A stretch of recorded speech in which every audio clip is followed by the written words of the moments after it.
estrategias que son importantes que ustedes como jueces y juezas de paz en sus comunidades puedan ejecutar. ¿Qué hacer? Si me llega una persona con discapacidad auditiva para atenderlo, ¿qué hago si no sé lengua de señas? ¿Qué hago para que me entienda? Entonces aquí vamos a explicarle de una manera breve algunas estrategias que ustedes puedan ejecutar o como tips que ustedes puedan ejecutar para el momento de la atención. Sin embargo, ustedes, juezas y jueces de paz, en sus estados o en sus parroquias, hay una coordinación de Consejo Nacional para Personas con Discapacidad o de la Misión José Gregorio Hernández, quienes cuentan con un equipo de trabajo que puede presencialmente darles este tipo de contenido con mayor énfasis, con mayor amplitud, con ejemplos, con prácticas, para que ustedes puedan entonces desarrollar sus funciones y, lo más importante, con el respeto y en favor de prevalecer los derechos humanos de este tipo de personas. Entonces, la primera discapacidad que vamos a abordar es la discapacidad auditiva. Algunos tips o estrategias que ustedes deben tomar en cuenta. Primero, mirar a la persona de frente, pues debemos recordar que esta persona no escucha. Y al no escuchar, puede que no les entienda el mensaje que ustedes les quieren hacer llegar. Entonces, siempre hay que verlas de frente, modulando para que le pueda hacer la lectura labial, ¿ok? Despacio y claro, para que pueda hacer una buena transmisión del mensaje. Escribir la información también es otra opción que ustedes puedan implementar en el caso de que se sientan de repente un poco agobiados porque están hablando y sienten que no les está entendiendo, le pueden escribir el mensaje. Asegurar que la persona entienda. ¿Cómo lo hacemos? Preguntándole, ya sea escribiendo o haciendo mímica, que no es una seña como tal, pero también haciendo mímica puede que esta persona le entienda. Mímica, ojo, no en la cotidianidad de burla ni nada de eso, no. Simplemente preguntarle si le escribe, por ejemplo, o si le entiende en la lectura labial, ¿ok? Intentar aprender la lengua de señas, por lo menos lo básico. Por eso lo importante es que ustedes puedan indagar si tienen intérpretes dentro de sus sectores o de las comunidades en el ámbito de acción que cada uno de ustedes desempeñe, porque de esa forma también ustedes puedan tener un apoyo, no solamente para los servicios de interpretación, sino para la formación. Y bueno, nosotros con Ambio, Misión José Gregorio, donde ustedes se encuentren ubicados. La segunda discapacidad que vamos a tocar es la discapacidad visual. Esta discapacidad debemos tomar en cuenta unos aspectos que son sumamente importantes. Primordial es presentarse y preguntarle a la persona si requiere el apoyo o no. Si la persona indica que no, no debemos insistir, ¿ok?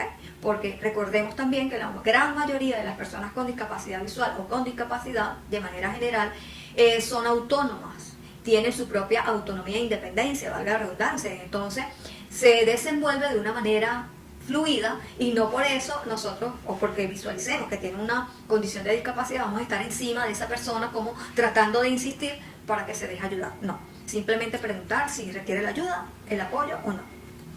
Permitir, en el caso de que acepte, que le tome por el brazo 3 dedos por encima del codo, ¿ok? Esto es importante, ¿por qué? Porque no es alar a la persona y llevarla hasta el lugar que desee, es simplemente de manera espontánea.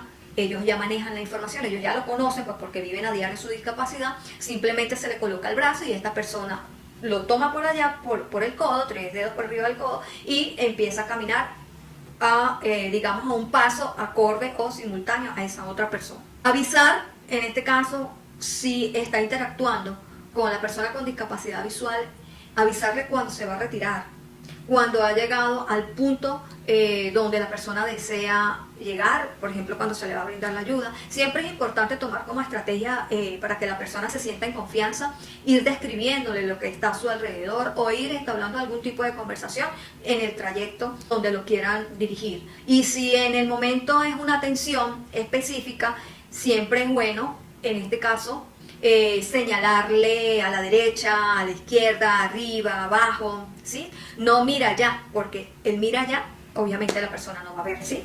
Entonces es señalarle la lateralidad donde esté ubicada el objeto, el mueble, la silla, la mesa, donde en el espacio de oficina o en el lugar donde ustedes van a atender, para que esta persona se sienta cómodo. Describirle los espacios físicos para que esa persona se haga su mapa mental y se le haga más ameno lo que tiene que ver con todo el espacio físico donde se encuentra. En los espacios cerrados, mantener o totalmente abiertos o totalmente cerrados, lo que son ventanas y puertas, sobre todo en esos momentos del acceso de la persona con discapacidad visual a los espacios de oficinas o donde ustedes vayan a ejecutar la atención.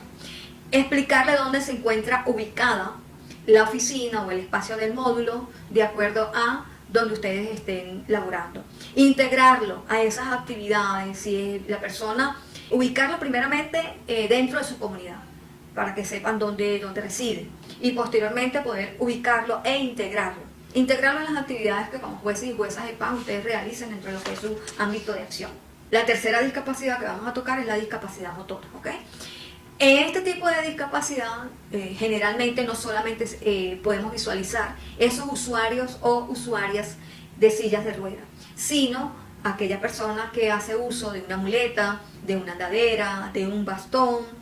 Estas personas también entran dentro de lo que es la discapacidad motora. Entonces, para este tipo de personas, debo mantener un diálogo de forma correcta. Me debo sentar, si es un usuario de silla de ruedas, me debo sentar o buscar la posibilidad de sentarme donde quede a nivel de esa persona para evitarle algún estiramiento o alguna mala posición en su cuello o en su cuerpo, aunque esté en la silla de ruedas, porque eso le genera o le puede generar alguna contracción muscular. Digamos, si la persona está de pie y el usuario de silla de ruedas obviamente está sentado, esta posición le dificulta o bueno, le puede generar algún daño también, ¿no? Entonces es importante tomar en cuenta primordialmente eso. Posteriormente, preguntarle de la misma forma si requiere o no la ayuda para accesar. Lo ideal es que donde estén ubicados los módulos de atención haya exista la accesibilidad directa a esa oficina, ¿ok? En caso de que no la haya, siempre es importante estar pendiente para brindarle ese apoyo a la persona. Caminar despacio o al paso que va esa persona si es usuario de bastón, de muleta o de andadera. Cuidar en la posición de los objetos que ustedes frecuenten o puedan utilizar dentro de lo que es los espacios de oficina. Ayudarlo a levantar algún objeto en caso de que cargue las bolsas o algún implemento. Generalmente hay muchas personas que he visto que le colocan las bolsas en las piernas de la persona usuaria de silla de ruedas y se nos olvida de que eso también le puede generar alguna situación que empeore la condición de discapacidad de esa persona directamente. Y cuando hable con una persona usuaria de silla de ruedas, hay que buscar el lugar adecuado. El lugar adecuado si está en la plaza, si está cerca de la comunidad, en los alrededores de la comunidad, o si está en las áreas internas de la oficina. Todo eso hay que buscar la cordialidad, el ambiente cordial para que no generarle alguna situación mayor o complicación mayor. Entonces, fíjense, para ir cerrando con las condiciones de discapacidad, vamos a tocar la discapacidad mental, intelectual o psicosocial. Con este tipo de personas, que en la gran mayoría de las veces son condiciones que no están a simple vista o nos cuesta darnos cuenta que esa persona tiene una condición de discapacidad. Entonces es importante siempre mantener esa cordialidad y respeto, ¿no? Pero aparte de ello, en este caso hay que mantener una comunicación o lenguaje fluido, pausado, que no genere mucha complejidad para el entender. Y siempre darle como esa oportunidad a que la persona pueda comunicarse si va en compañía de algún familiar. Por ejemplo, los compañeros con síndrome de Down, ellos les gusta conversar bastante. Y hay algunos que usted le puede preguntar con el nombre, le puede preguntar alguna información y la puedan dar. Que no hablen de una manera fluida es otra cosa, pero sí te pueden dar información. Buscar los apoyos más adecuados para conseguir el máximo funcionamiento individual.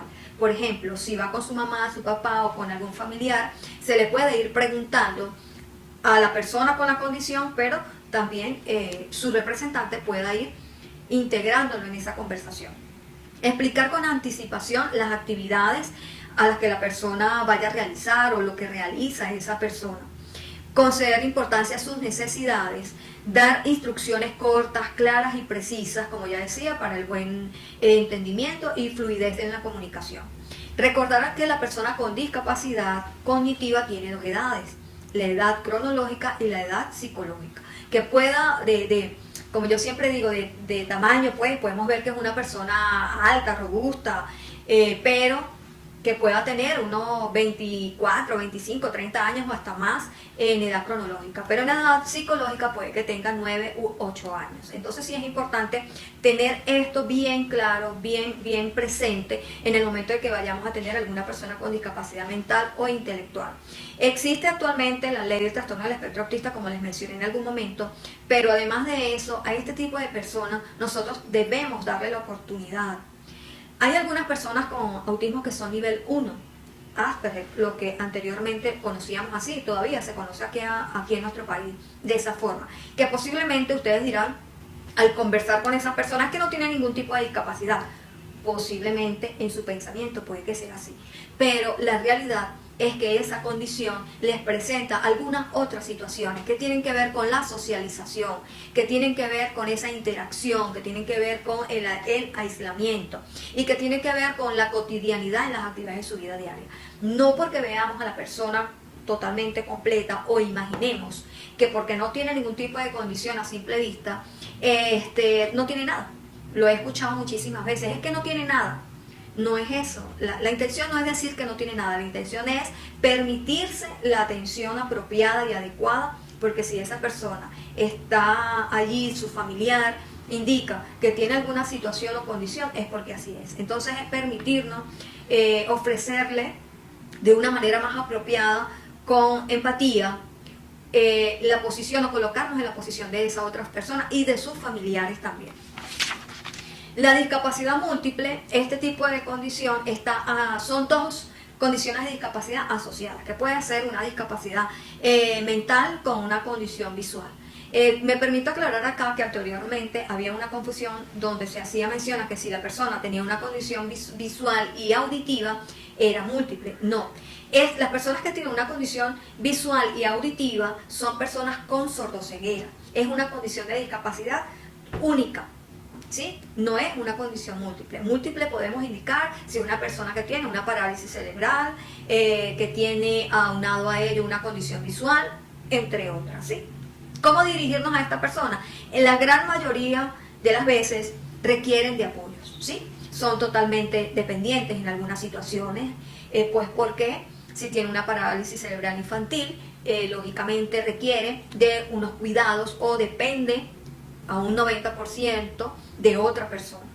Pero hay muchas personas que tienen una condición de discapacidad múltiple que manifiestan, pueden comunicarse a través de señas, a través de algunos movimientos, que también pueden ser indicativos para alguna situación o caso que ustedes puedan atender.